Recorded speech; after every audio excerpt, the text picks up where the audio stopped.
Welcome back to the lectures in chemistry and the topic of atomic structure and chemical bonding.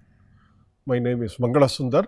I am from the Department of Chemistry, Indian Institute of Technology, Madras. My email coordinates IDs are given here for you to contact me for any clarification. Okay. The set of lectures beginning today, this lecture this is on the variational principle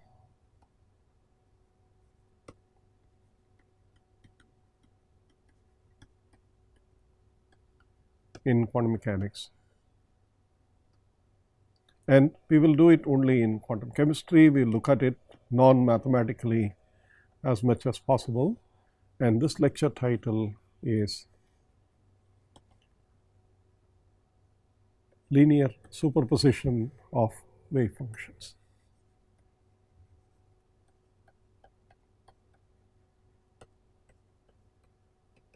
Principle. Okay. The subsequent lectures will provide you more details on the variational principle as well as some examples, elementary examples from chemistry. We will see what linear superposition principle means in our context. Okay. The objective in quantum chemistry is of course to solve the Schrodinger equation, time independent most of the time, h psi is equal to E psi, and any such solution, if we are able to do, gives you a series of solutions psi n's and energies E n's, where n can be 0 as in the case of harmonic oscillator 1, 2, 3 etc., or n can be 1, 2, 3 etc. It is some quantum number set.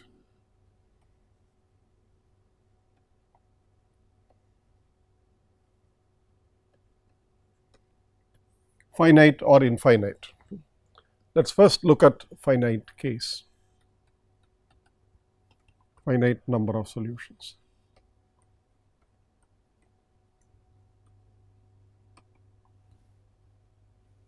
So, what it means is that h on psi n is E n on psi n. Now, these are eigen states. However, if the system is not in an eigen state and for some reason we are able to find out the eigenstates of the system, then the arbitrary non-eigen state of the system is represented as a superposition of all the eigenstates with coefficients a n, where n runs from 1 to some finite number. Let us call it as k or whatever. Okay.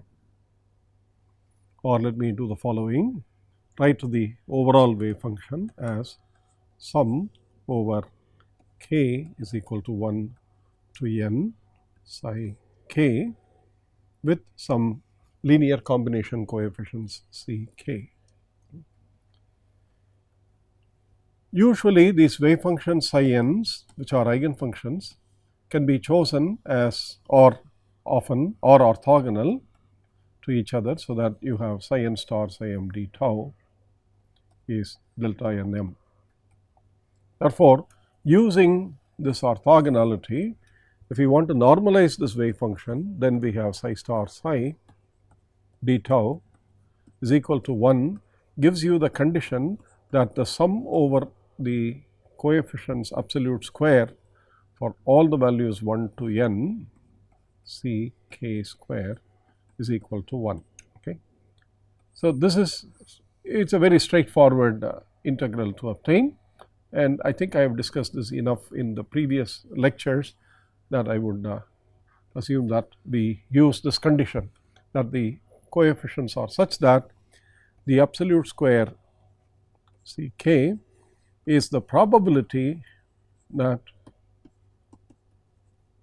the system will be found in the state psi k, will be found in the state psi k. If we have to make a measurement of the energy of the system and also the energy E k, the c k square gives you the probability. The linear superposition is this one.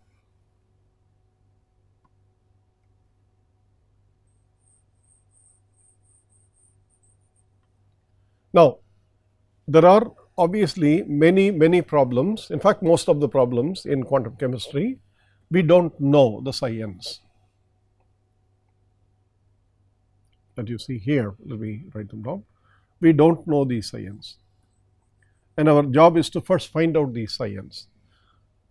And if the state of the system is also arbitrary, then what is the best description that we can provide for the state of the system, and how do we obtain these eigenfunctions and the eigenvalues? For this process, normally what one does is to choose for every problem a suitable basis set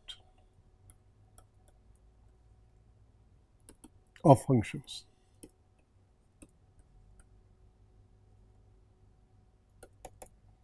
Which we shall call them as phi k, a full set, k is equal to say 1, 2, 3. Let us do a finite set, k is equal to 1 to n. This is not an eigenfunction in the sense h on phi k is not equal to e k on phi k, but h on phi k gives you something else, some chi, some other function. Therefore, using the fact that we can calculate the effect of the Hamiltonian on phi k, because we know phi k, we know the Hamiltonian, which is also a derivative operator and the potential energy operator. Therefore, it is possible for us to actually find the action of h on phi k. It will give you something probably different from the eigenfunction, the function itself. In that case, if we write the arbitrary state of the system using a linear combination coefficient set C k phi k, and k is equal to 1 to n, this is the best that we can do.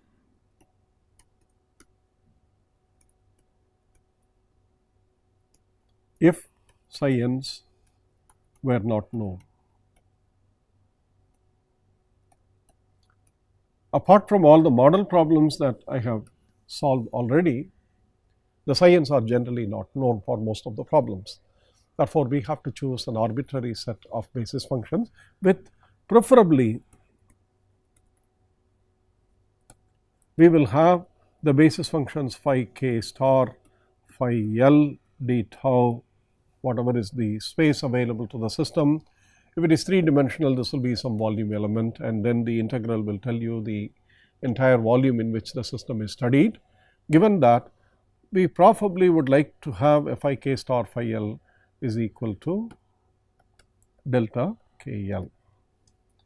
It may not also be possible to have these kind of functions if we choose certain types of functions, in which case phi k star phi l d tau will be called SKL, or overlap between the basis functions.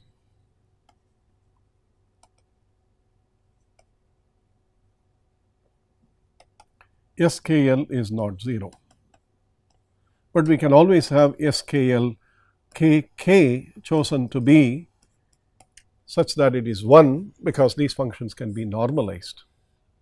Therefore, if k is equal to L, whatever that integral is called as kk, we can choose it to be 1. Okay. Let us first do the case where study the case where phi k star phi L d tau is actually delta k L, and see how this helps us to turn the Hamiltonian equation, the Schrodinger equation h psi is equal to E psi, into a matrix equation,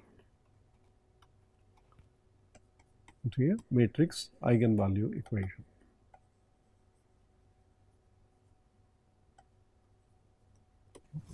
So, to do that, let us do the following algebra. Let us assume that the wave function psi is C1 phi 1 plus C2 phi 2 plus Cn phi n. We know phi 1s, phi 2s, phi n's, etc., because we have chosen them, but do not know the c's. Our objective is to find what the c's. Do not know the C's, the Ci's. Okay. Our objective is to find them.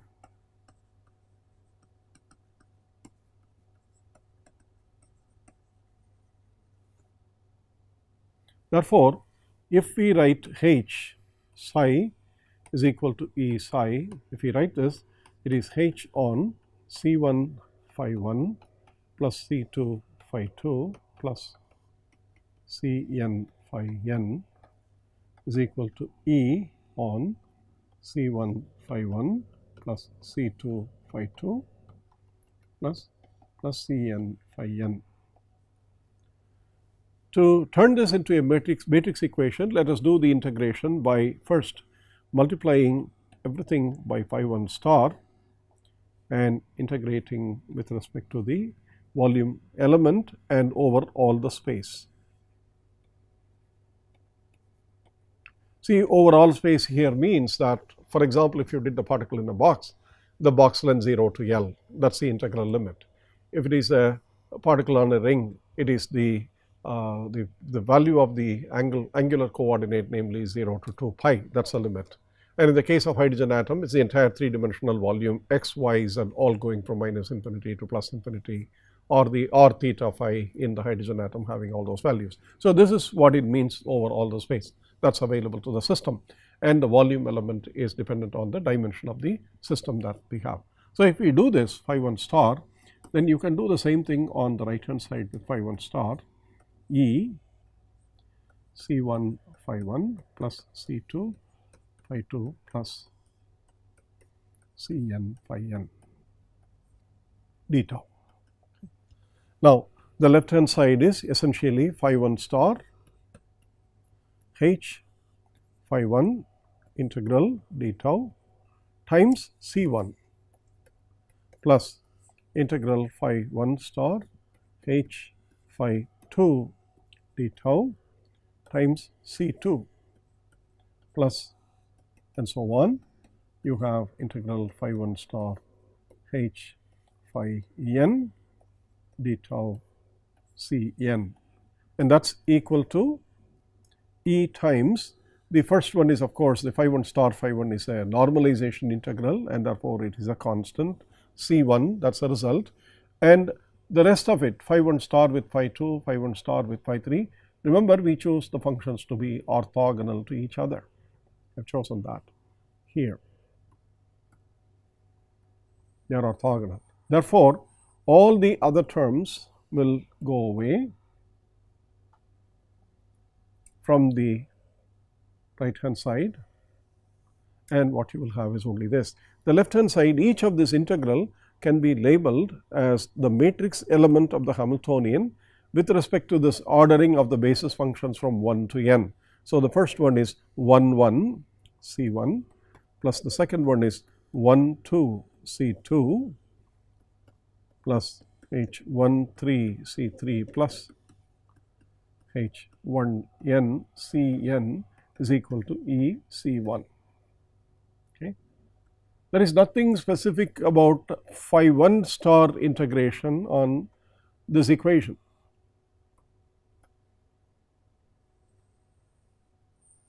We might as well do the same integration with phi 2 star and phi 3 star. And on the left hand side, you see what you will get is the corresponding matrix element of the Hamiltonian. If you do it with the phi 2 star, you will get a H21 and you will get a H22, you will get H23 and so on. But on the right hand side, what you would see is that if we do it with phi 2 star, this integral phi 2 star keeps only the phi 2 term and all the other terms are 0 due to orthogonality. Therefore, it becomes EC2. So, let me write that as the second equation, H21 C1 plus H22 C2 plus H23 C3 plus H2n Cn is equal to E C2. And therefore, now you can write likewise n equations, namely Hn1 C1 plus Hn2 C2 plus Hn3 C3 plus Hn Cn is equal to E Cn. Now you can see immediately that this is nothing but a linear, if you take the EC1 on this side, this becomes a linear homogeneous equation with the coefficients which are undetermined, namely C1, C2, C3, Cn, etc. So what is that equation? If we write this as a matrix equation, it is H11 minus E times C1, okay, and H12, H13, so on H1n, and it's C2, C3, Cn, that's equal to 0, and likewise H21, H22 minus E, H23, this is H22 minus E because of C2, H23, H2n, and if we write all the n equations, you get Hn1, Hn2, Hn3, Hnn. Now, very often we choose the functions to be real, and therefore these coefficients are, the Hamiltonian coefficients or matrix elements are all real. And if we restrict ourselves to this point to real matrix elements Hij, then you know that H being a Hermitian operator,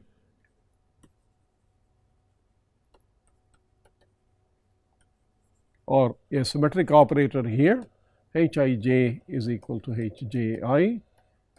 Therefore, you can see that the equation comes down to very simply H11 minus E, H12, H13, H1n, C1, C2, C3 to Cn is equal to 0, and this will be also H12, H22 minus E, H23 all the way up to H2n, H13, H14, and likewise H1n, H2n, H3n, up to the last line Hnn minus E is equal to 0.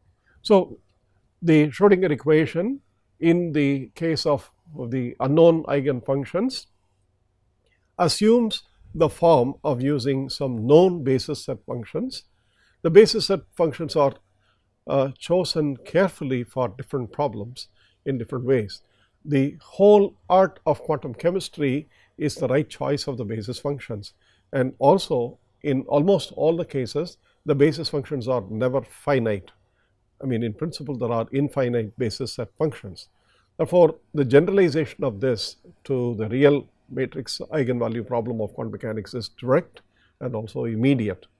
But you have turned the simple Schrodinger equation, a differential equation containing the derivative operators in the Hamiltonian, to that of solving a differential equation to solving a matrix eigenvalue problem, because you see the determinant of this matrix has to be 0, as this is nothing but a linear homogeneous equation in n coefficients which are constants.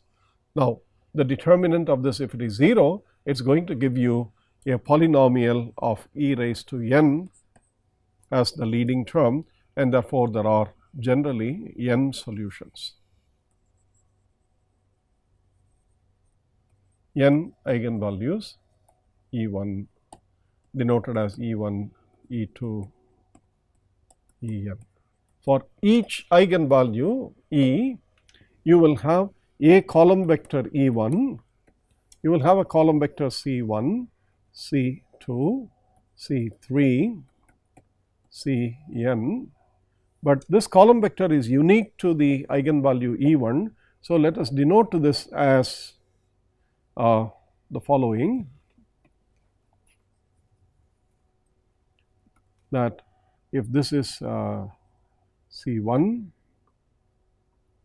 C21, C31, Cn1, where the second label 1 is the one to correspond to this energy eigenvalue E1, and the C1, C2, C3, the first label gives you the actual column vector. Likewise, for E2, the eigenvector, is going to be C1 2, C2 2, C3 2, and so on, and so you will have Cn2. Okay. So you have all the eigenvalues and all the eigenvector correspondingly C1n, C2n, C3n up to Cnn. So the solution of the Schrodinger equation therefore is that of the n by n matrix eigenvalue problem. Now, if the n is very large and if the n is infinite, obviously the solution cannot be done even in the computer programming, using computer programming and using numerical methods. It cannot be done. Therefore, we have to now find out what is the best basis set, how many basis functions that we have to choose, and therefore a whole lot of techniques come in. Variational theorem is the starting point for the eigenvalue proposition and eigenvalue problem of the Schrodinger equation, in that it puts an upper bound on the best possible solution that you can have, and that upper bound is the starting point, and is usually called the exact solution to the ground state, and the variational method gives an exact upper bound to the calculation of the eigenvalue problem. And any trial function that we can choose, any basis set that we can choose, a trial basis set, will never give you the exact lowest solution, but it will approach that. So, we will see the actual variational principle with this as the background in the next lecture.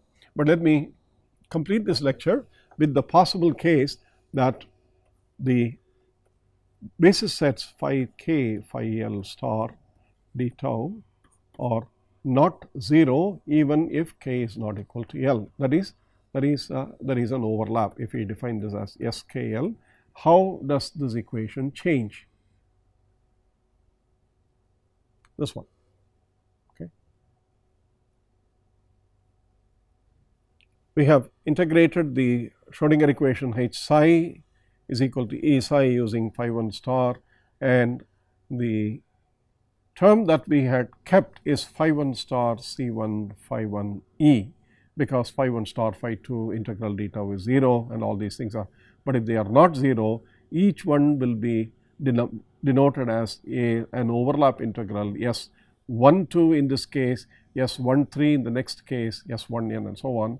So, let me just write down the one or two equations and then generalize the matrix, namely the integral phi 1 star H on C1 phi 1 plus C2 phi 2 up to Cn phi n for some arbitrary n d tau is equal to the integral phi 1 star times E times C1 phi 1 plus C2 phi 2 plus Cn phi n d tau, and the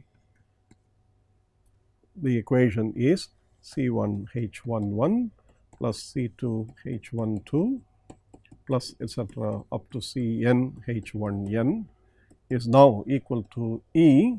The first one is C1. The phi 1 star phi 1 d tau can always be chosen to be normalized, and therefore that is 1. And then you have plus C2 S12 plus C3 S13 up to Cn S1n. Okay. So, the same thing will happen for all the other equations that we obtain by multiplying by phi 2 star or phi 3 star or any of them, phi n star. There are n equations similar to this one. There are n equations, and the n equations will all have the S's coming in, and therefore what happens to this matrix? This matrix gets modified by the as follows. It gets modified into minus E S12 minus E S13 minus E S1n. So, let me now write that. You have H11 minus E S11, which is of course 1. Then you have H12 minus E S12, H13 minus E S13. You have H1n minus E S1n. And the second equation will be H12 minus E S12. Again, for real functions, phi 1 star, phi 2 or phi 1, phi 2 star, they are both the same. Therefore, you see that the overlaps are the same. And you will have H22 minus E, H22 minus E S23, H23, and so on, H2n minus E S2n. And if you complete this, it is H1n minus E S1n, H2n minus E S2n, H3n minus E S3n, all the way up to Hn minus E. This matrix multiplied by C1, C2, Cn, this is 0. So, the modification is that you will have all the minus ES terms, minus ES terms, minus ES terms everywhere. This one, and this one. You can see that. Okay. So, the solution of the Schrodinger equation is either solving this one if the basis functions are chosen in a manner that they are not actually orthogonal to each other, or if the basis functions are chosen and they are orthogonal to each other, solving this equation without the E.